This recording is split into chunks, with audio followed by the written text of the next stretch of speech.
My YouTube channel Munmun Majhi blog. আজকে ব্লগটা এখান থেকে শুরু করলাম, চলুন দেখতে থাকুন।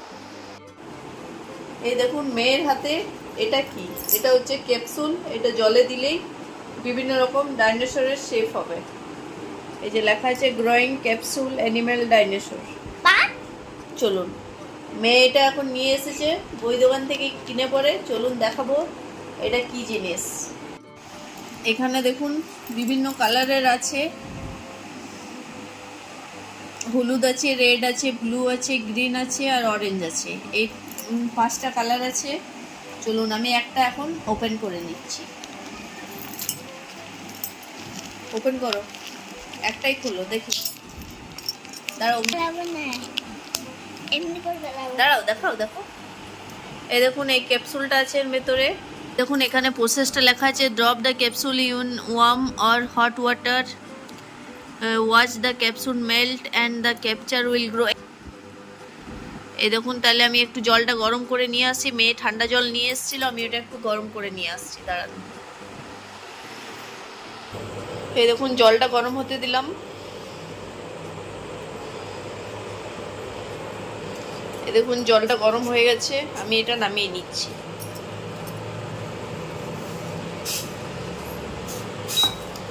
নামিয়ে নিলাম। এই দেখুন মেল্ট হচ্ছে আস্তে আস্তে।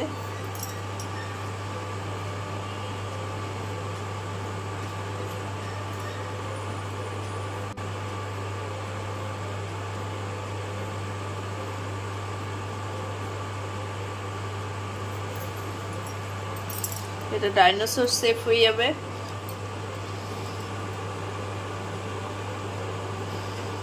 দেখতে পাচ্ছ খুব ইন্টারেস্টিং একটা জিনিস, বাচ্চারা খুব মজা পাবে।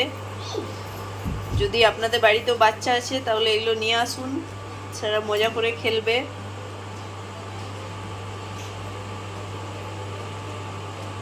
দেখুন পুরোপুরি একটা ডাইনোসরের শেপ। দেখুন বাচ্চারা খুব মজা করবে এটাতে। যদি আপনাদের বাড়িতেও বাচ্চা আছে নিয়ে আসবেন, বাচ্চারা খুব খেলা করবে এগুলো দিয়ে। এবং খুব সুন্দর একটা জিনিস, মেয়ের চোখে পড়েছে, মেয়ে নিয়েছে, তাই আমারও জানা হলো এরকমও জিনিস হয়। এমনি করে আরও যেগুলো আছে সেগুলোও করা যাবে। চলুন আজকে একটাই করলাম আপনাদের দেখানোর জন্য। দেখুন আরেকটা ইয়েলো এনেছে, ইয়েলোটা দিচ্ছে, দাও।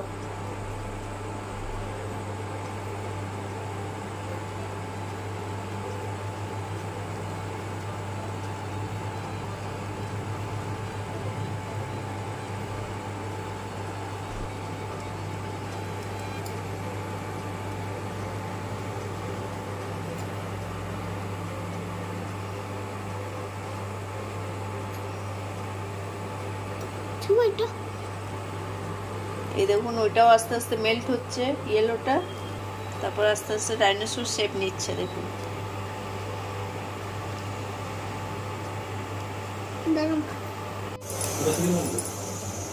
এই দেখুন এটাই হয়েছে, শেপটা এসেছে এইরকম। এই ইয়েলো আর গ্রিনটা একই টাইপের ডাইনোসর, আর এই দুটো হচ্ছে আলাদা টাইপের ডাইনোসর। সব বিভিন্ন যুগে যেরকম ছিল সেরকমের ডাইনোসর। এই শেপগুলো বেরিয়েছে জলে দিয়ে, এই ক্যাপসুলগুলো, আর বাকি আছে এগুলো আবার পরে বানাবো। দারুণ একটা ইন্টারেস্টিং জিনিস। ভিডিওটা এখানেই শেষ করলাম। টাটা বন্ধুরা। ভিডিওটা ভালো লাগলে অবশ্যই লাইক, শেয়ার আর কমেন্ট করবেন। আর যারা চ্যানেলে নতুন তারা সাবস্ক্রাইব করে পাশে থাকার বেল আইকনটি প্রেস করে দেবেন।